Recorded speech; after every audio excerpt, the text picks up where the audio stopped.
that bloke there, Roger Penrose, Sir Roger Penrose, was chatting with Sean Carroll, the podcaster, about all sorts of things, but including amongst them multiverses, multiple universes, of which we might be in just one of them. And I've never been able to get my head around that. It seems, I've often thought, well, we can only prove that this one exists, and it's just ridiculous to talk about any other one. But Roger Penrose here disagrees. He said we could quite easily come across evidence that we are just one of many. And I said to myself, how? Oh, then he kind of answered, and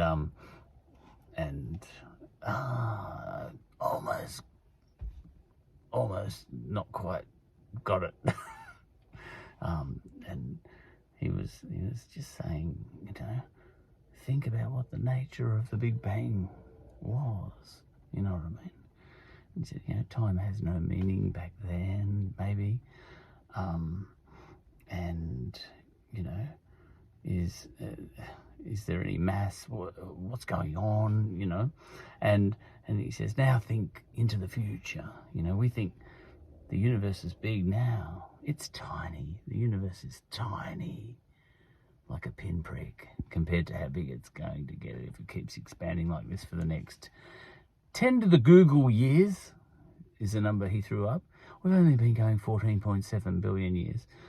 The universe, or the event horizon that we call the universe, or whatever you want to call it, is tiny.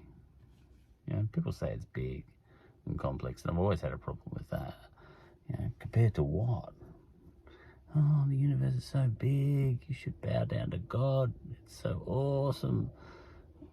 I'd like to disagree. On principle, I'm not sure that the universe is big. What if it's tiny? I think it is. People said, no, it's big and complex. And I said, only, compared to your brain and mine, but it's not big. It's whatever it is. Could be small. There's no real other universe I know of that we can compare it to even say whether it's a big one or a small one, blah, blah, blah. Anyway, he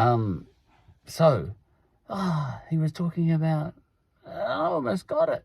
He said, just think far into the future, because the universe will keep expanding if it keeps going the way it is. And slowly it'll, all the stars will die, and all the particles and matter in the universe will become dissipated, and we will enter into the most massive era of tedium. You think this is boring at the moment, Oh, the inky black emptiness of space. There's a lot of space out there. There's not much happening. Oh no, it's very exciting compared to what's coming. Eventually there'll be bugger all except photons or whatever just flying around at the speed of light, and all matter will have kind of dissipated. All the black holes even in the universe will have sort of dissipated. They won't last forever either. I didn't know that, and he kind of explained that. And people like Stephen Hawking and all these sorts of guys, who's one of his mates apparently. I've tried to read a book or two about all that, but I vaguely keep up. And he says, just think ahead. No, forget about this 14.7 billion years ago or whatever it is. Or is it 13.7 billion years? I always forget. But whatever it is, that's nothing. That's like that. Why won't my fingers click? Anyway, this one does. Yeah. Go figure. Anyway, so 10 to the Google. Is that 10 to the power of 100? Years from now, and really everything's just degraded. All matter's degraded, maybe. I don't know what happens, but everything's just gone into its lowest state. You know, maybe there's eventually only photons flying around at the speed of light. And here's the thing, he said, if it gets to that, you know, and all matter has decayed into photons or whatever, electromagnetic radiation, but totally dispersed. We're talking a universe that's just so empty, it's unbelievable, with just stray photons. Zzz, zzz, zzz. Not even doing that. You know, time at that point has no meaning, because if everything has, if the whole universe is just photons by now, photons don't have, they're traveling at the speed of light, at which point in time has no meaning. A photon does not, you know, imagine a photon had consciousness, but it's traveling at the speed of light and it's got no mass. Imagine that, you know. Some people say maybe a photon's got consciousness. All right, just take that idea out to dinner. It doesn't have to be true. Right. So at that point, what happens? There's no concept of time, because such a photon, because it's traveling at the speed of light, time slows down to nothing, is it? Or does it stretch to infinity? No, I think it slows down to nothing. And the thing's got no mass anyway. There is no such thing as time. Time disappears. Oh my God, that's very light. Like there's no, time doesn't exist, so to speak, at that point in time. Time has no meaning anymore. This is weird. What implications has that got for space-time? You know, but the universe at this point in time kind of enters into another kind of reality where time doesn't matter and there's no matter and everything like that. And what happens then? All right, that ticks a few boxes at that point in time. The universe ticks a few boxes where there is no time. Yeah, there's some idea of space, but what is space without matter? There's no matter in the universe. Space can't curve. I don't know what happens. And does space have any meaning once you take matter out of the picture? Maybe not, because some people think space-time, I think some of these boffins kind of think that, you know, gravity and space-time might be linked, but if you've got no mass, then you've got no gravity, then you've got no space-time. And it all starts to look a bit magical, the universe, at that point, after the universe has lost all its form and its clumpiness and its planets and moons and broken down Kias and everything. And at that point in time, the universe kind of looks like it did back at the Big Bang. And you can imagine, and this goes past where my brain can go, but you can imagine once the universe gets into that state, at which point in time it looks a lot like the state it was in, you know, you see the word was implies time. Time ceases to exist. The rules might change at that point, and the universe, by some mechanism at that point, might say, oh, because 10 to the 100 years might be, you know, that's next to nothing.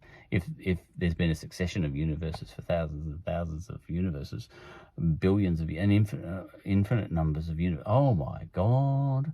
And then, all right, at that point in time, when the universe in the future enters its magical state,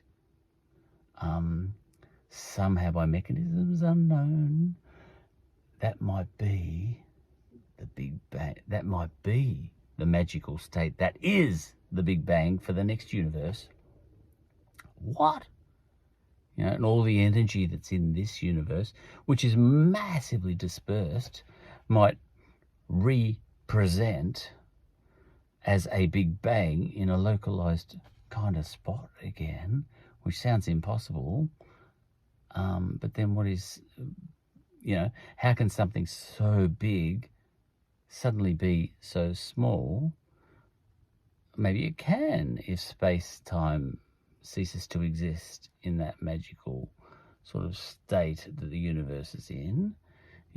At that point in time doesn't matter. Time makes no sense.